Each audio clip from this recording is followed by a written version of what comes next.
You do have control over the cardiovascular system, and if you can control the speed of your heart rate, you can also control your nervous system. And there's been times that I was going to do a talk, especially large groups of people, and my heart rate was just pumping out of my chest. And I remember going into one talk, and my heart rate was pumping away. And somebody says to me, "Patrick, take a deep breath." And I says, "No, I'm not taking any deep breaths." And I just stood there, and all I did was bring my attention inwards.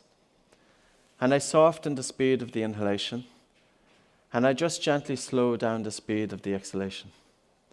And I did it for only about 20-30 seconds. But I brought down the speed of my heart rate. And I put my critical mind aside, and I dispersed my attention throughout the body. And I walked out on stage, and there were cameras. It was a big event, and I spoke with every cell of my body. And that's something that you can replicate, but you can only do that if you have control over your physiology, because anxiety is the sabotage of flow. And I know that sounds a lot, but it's only a few simple breathing exercises, and that's the thing about breathing.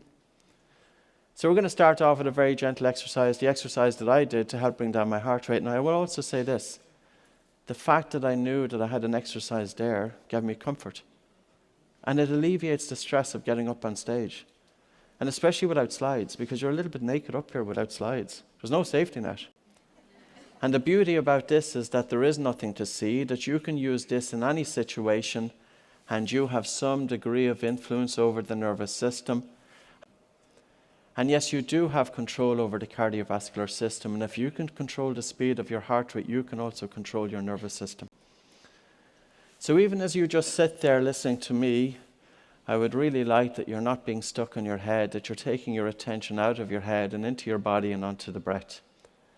And that you're just gently telling your brain that you are safe. And even if you just walked away with that exercise, I will genuinely say that it is so simple. I have used it many times, and I even used it today because I sat there for about 10 minutes before I got on today.